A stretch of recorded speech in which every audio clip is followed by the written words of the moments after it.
Hi friends, it's Mari for the Vicki Boutin design team. I'm going to be creating a 12 by 12 layout today using Color Study. I'm starting off here with some foundations paper, and what I have done is I've scribbled a couple of the gel crayons on my acrylic block over to the right there, and I used the pink crayon and the orange crayon and mixing them together. I spritzed the crayon on the block with a little bit of water, and you can just see I'm mixing it with my finger. I'm going to be using a Tim Holtz brayer to apply this to my foundations paper, and I'm going to use a color scheme of kind of this coral color here that I've created, yellow and a green tone. So here you can see I'm just going to go ahead and apply that brayer onto the paper here where I've picked up the color, just brayering that on in a horizontal strip, and I'm going to do 3 strips all in exactly the same way down kind of like the center of the paper, oriented a little bit over to the left with my first 2 colors, and then the green at the bottom is going to kind of be oriented over to the right a little bit. Now I want to create 3 little circles out of my 3 colors. So starting off with the coral, I took the lid from the gold glaze bottle or container, and I'm just dipping it into the pigment and then putting it onto the paper. And I'm also going to splatter with that coral color as well. So just adding some splatters with my color. I'm going to use exactly the same technique with the yellow. So you'll just see me scribbling the yellow color onto the acrylic block. I will spritz that with some water and then mix that with my finger again and go ahead and apply that to my paper with the brayer, and then do that same lid technique to create the circle. So I'm just going to add the yellow on here, brayer that on. I make the yellow, I think, a little bit wider, maybe even than the coral, and just going to continue to add that on. This is one of the newer Tim Holtz brayers. It's the smaller of the 2 new ones that were recently released. Really fun to use this. It was super easy to apply my pigment using this brayer in this way. I really love the soft colors that you can get with the gel crayons, and they are super easy to use just to create some really fun pigment on your project. There's a few different ways that you can use those gel crayons to apply them to a project. So really fun, and I have been really enjoying using the gel crayons on my project. So there's that lid technique that I'm using to create a circle as well with the yellow pigment. Okay, so I'm just going to finish up here with adding the circle of the green. So you can see that I've got the green on there, and I'm just going to add that 3rd circle to create kind of a visual triangle from that top circle over to the left, the yellow circle, and then the bottom, the green. Now I wanted to add some stamping onto my background. Not all of the stamping is actually going to be visible when the project is finished, but that's kind of the nature of creating a mixed media background. You don't always know what is going to peek out behind the different elements that you create, but the fun part of it is just to kind of add some on, and then whatever shows up in the end shows up, and it's all good, right? So you just have to be happy with what you get when you're finished. I am going to list the Tim Holtz stamps that I'm using here. So this one here is a Tim Holtz stamp. This is a Tim Holtz stamp. In fact, this one here completely gets covered up, which is kind of unfortunate, but it's all good, right? And if I really wanted to, I could have gone in after and re-stamped that stamp somewhere on the layout, but I don't end up doing that. I am going to use a stamp from each of the Color Study stamp sets as well. This one with a little grouping of dots, which is super fun. And I'm stamping all of these different stamps out with some VersaFine Clair Morning Mist ink. It's just a really nice soft gray. So it's pretty subtle. It shows up so you can see it, but it's not sort of, too bold, which I like. So if you like it to be more distinct, obviously you might want to use black or something. But so this is looking good so far. And so I like the grouping of the dots. And I also really love this splatter stamp. That's part of one of the other stamp sets from Color Study. And I like this element of the splatters on this particular layout. So I'm going to add that down to that green circle area there at the bottom and to the right. So that is going to be it for all of, oh no, I forgot. I've got one more stamp that I'm going to use here. This is another one of the Tim Holtz stamps. And actually I'm going to use another one besides this. I totally forgot about this. Yeah, so I'm going to use a little bit of sort of like a scripty one there. I love that one. It's so cool. And then I'm also going to use kind of like a little sort of newspaper ad kind of text print down at the bottom as well. Now I cut up some strips from Color Study papers. I used the perspective paper, which is the cut apart paper, and I also used the doodles paper, which is the one with the dots, to cut 3/4 inch strips. And these 3/4 inch strips are going to be an element kind of through the center area of the project to create a bit of detail. And I also cut a strip from the, I think this one's called abstract paper. It's the paper with the grid and the yellow on it. And the strip that I cut is 2.5 inches by 9.5 inches. It's from this paper here that I'm going to show you. It's this gorgeous grid with the yellow. And I cut 1 3/4 inch circles with a 1 3/4 inch circle punch from that grid paper.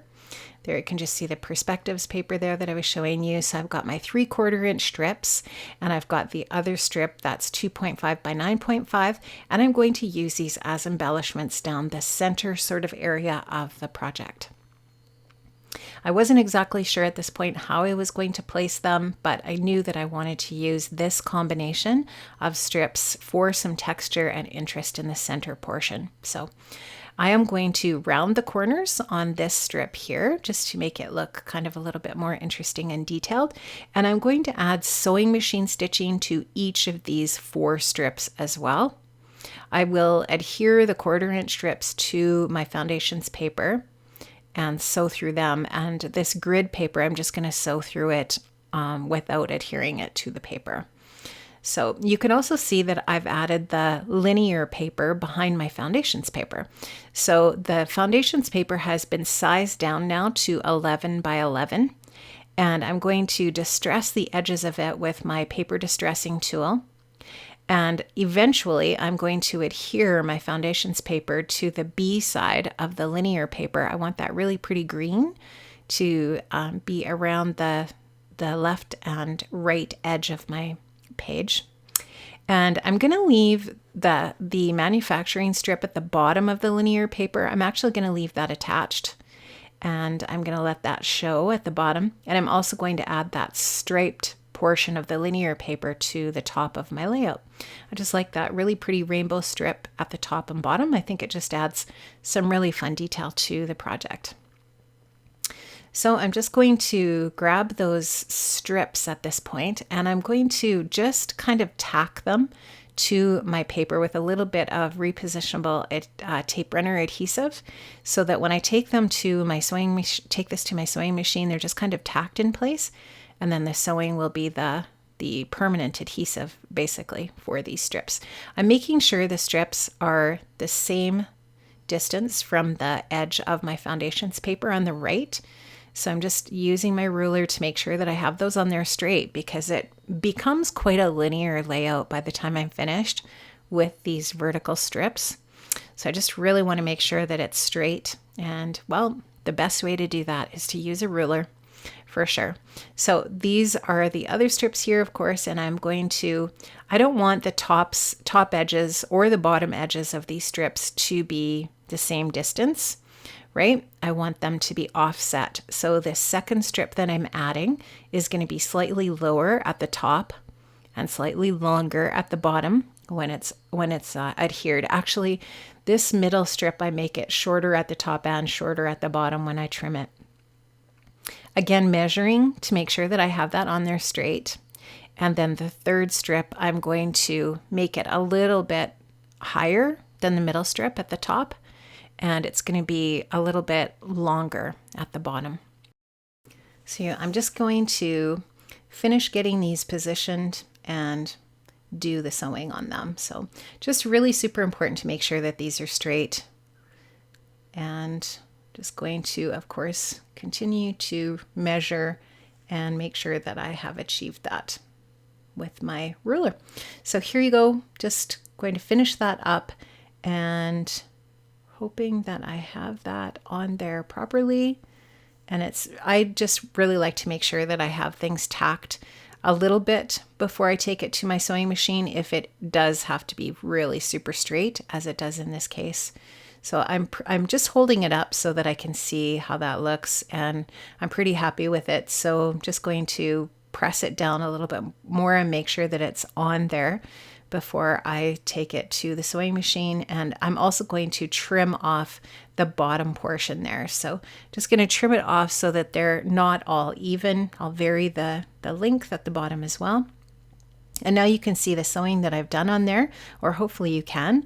I've done a zigzag stitch on the right, and the other two stitching lines that I've added there are just straight stitching.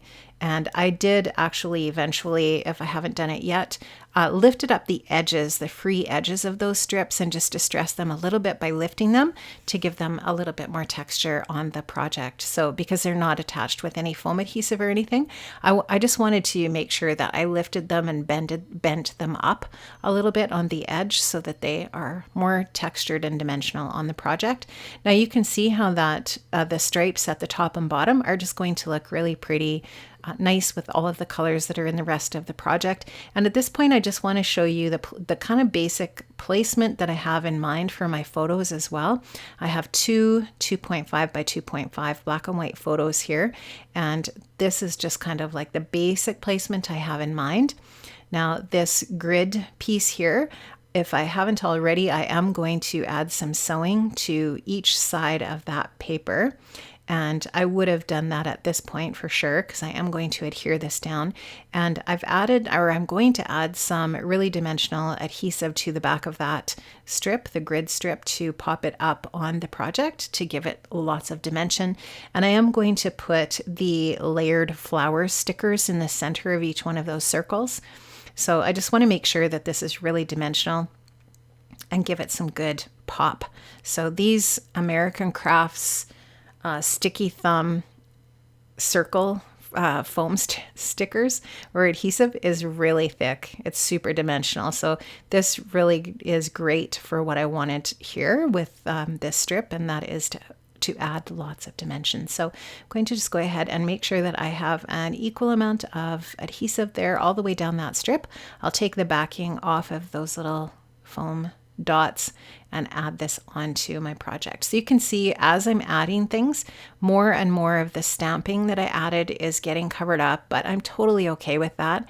And some people might look at this and say, well, why did you even bother doing the stamping? Well, because I just want it to be, in the background wherever it pokes out, and I'm okay with that. That's fine. So you can also see that I did not trim off the excess thread when I did the stitching. I just really like that adds a little bit of messiness and texture again to the project. And if you don't like that look, definitely trim your threads off. Get rid of the excess thread if you don't like it. So I'm going to match up the colors that are in my gel crayon work on the background with the colors of these beautiful layered flower stickers. These stickers are so good. I love them. And I just want to hoard them. But of course, I don't really want to hoard them. I want to get them on my projects because they're gorgeous. I love that there's little gold thread stitching in the centers of these and that they're really dimensional and layered. Super fun. And so I'm going to put the pinky corally one in that top circle. I'll put the yellow orangey kind of one in the center, and then I'll put the green one in the bottom circle so that those all coordinate nicely with the gel crayon color that I brayered onto my foundations paper. So you can just see the layout slowly but surely starting to come together and take shape as I continue to add different layers and stickers and embellishments and details as the project goes on. So I like the placement of everything so far. I'm pretty happy. I like the placement of the photos in those two areas. I think that looks really good. And now I'm going to mat my photos. And I'm just going to do a simple 1-layer photo mat here with some paper from the Color Study 8x6 paper pad. And I'm using the really pretty pink with the orange hearts on it for my one photo here. These photos are both of my daughter's wedding. Her wedding was almost 3 years ago now. That's crazy. But I still keep finding photos that I haven't scrapped yet, like these two. I actually think that there probably are still about 1,400 photos from the wedding that I have not scrapped, because I think that she had something like 2,000 pictures, or in that neighborhood. It was a lot. So I wanted to work with these two photos today and tell this story. I just thought that they were really super cool. And you can just see how I've distressed the edges of the paper with my paper distressing tool, again for those photo mat layers. Just going to take and roughly cut. And then, so when you're using the paper distressing tool in your photo mat, doesn't really matter how straight you get them when you cut them. And it does add some nice texture when you distress the edges of the paper. Sorry, my desk is such a mess right now. I apologize for that, but the main thing is that you can see what I'm doing, right? So I am going to add some foam tape to the back of the photos before I add them to this paper, and that's just going to give them some nice dimension and pop off of the layout. And then I will also add some foam adhesive to the back of the paper as well to add it to the project. So you can just see how the colored paper looks really super pretty behind those photos, all working with the colors of Color Study. Now I did take a floral die cut piece from the ephemera pack, and I'm going to use one of the floral die cuts behind each of the two photos, and I'm also going to use one of the die cut butterflies for each of the two photo areas as well. And I just thought that was really super pretty. I love the butterflies that are in this collection. I think they're gorgeous. So I'll use the yellow butterfly on the top photo and the kind of corally pink butterfly on the bottom photo. And here you can see I'm just adding the foam adhesive to the back of the photos. And I do use lots of foam adhesive when I'm layering on my projects. And if that's not something that you like, if you don't like your albums to get too thick, it's definitely an option. You don't have to do that, but I just really like some dimension on my projects. It doesn't matter if I'm working on a card or in my art journal or a traveler's notebook or on a layout like this. I like there to be some dimension. I don't want everything to be super flat, but it does add bulk. And so you just have to make a decision whether that's important to you for things not to be bulky or what. So I always really like lots of dimension on my projects, so I'm not worried about that. Now I'm going to double up the adhesive on the butterflies so that they have some more kind of depth on the photos, which already have some foam adhesive on them.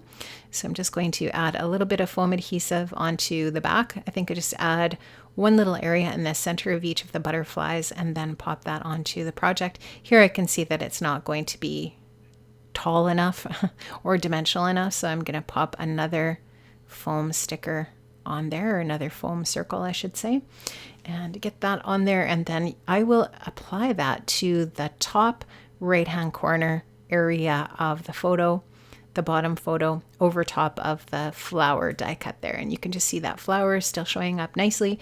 You can see all of the other layers I've added, the stamping and the gel crayon, the strips of paper in the center, everything just nicely layered and adding lots of dimension and interest to the project.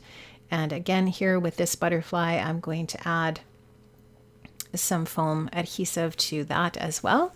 And I'll double the foam adhesive up on that butterfly also, just to give it lots of dimension on my project. Loving how this is all coming together so far. I hope you are too. Make sure you let me know in the description box below what you thought of this project. What's your favorite part? What would you try if you haven't tried it yet? Or, what did you enjoy in particular? What would you still like to see more of perhaps in a future color study video? Please let me know, because I would love to, show you some things that you're more interested in. So at this point, I haven't stuck the flower die cut down. Everything is sort of like stuck to the flower die cuts, but the flower die cuts haven't been adhered down. So once I've got everything positioned, I will adhere those down. And I'm just kind of thinking about the placement of my title. I'm thinking about using the arc of the florals, possibly for placement of my title. I really wanted to use the modern art thickers just because, like, well, they're gorgeous and they just go so nicely with everything on the project. So I was thinking I would use the curve of that flower at the top for my title, but I don't end up doing that in the end. You'll see how it turns out. But the title I wanted was something about last look, because the bottom photo is a picture of my daughter and her bridesmaids taking an ussie in front of the window there before they leave for the wedding. So this is the last shot, the last photo that they take as they're going to the ceremony. And so I knew that I wanted the title to be something about last look. And I was thinking I would put last at the top and then look at the bottom, but I didn't feel like last sort of fit around that floral piece at the top as well. Also, let me know in the comments what you think about the title. Do you like this? Do you think it looks weird? Do you like the look? Or how it looks when it's all finished? I do end up moving it and changing it for sure. So you'll see that here pretty quick. But at this point, I'm just trying to find colors of letters that coordinate, and so that I don't have like an orange O right beside another orange O. Like, I'm trying to alternate the colors of the thickers, which I like to do. So I'm actually going to a second pack of the thickers here, I think, because I think I already used up most or many of the O's in the other pack that I had opened.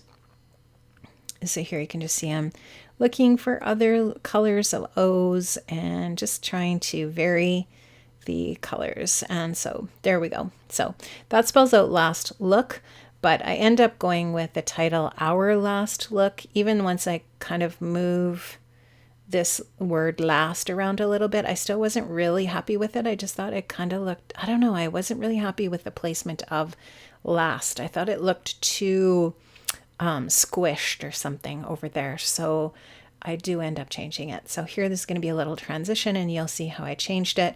I, alternated up and down with our and look at the bottom, and then kept last on the curve of the flower. And I actually end up adjusting the word our a little bit, having the O low and the U high and the R low, just because I felt like it worked better. But I am going to put a couple of circle stickers on the centers of the butterflies, and one says yay and one says today, and I just thought that looked really cute. So I actually moved the teal one over to the other butterfly here eventually, but the word yay, that circle, was a little bit too large, so I just actually took one of my small circle punches that was 5/8 of an inch circle punch and cut that out. And I'm just going to switch these now because I don't want the pink on pink. So I'm going to put the teal circle in the middle of that pink butterfly and the pink on the yellow. And I have popped those up again, of course, with some foam. So yeah, in places it's getting pretty dimensional, but I'm okay with that. I like that look. So just trying to think what I'm going to do next here. Just probably looking for some stickers and embellishments. There's so many in this collection. The chipboard is amazing. I always find that Vicki's chipboard's one of my favorite things of her collections. It's always so fun. And I love these chipboard hearts. They're kind of like I don't know if you would call them iridescent or what, but they're gorgeous. And so I'm going to put 3 of those chipboard hearts.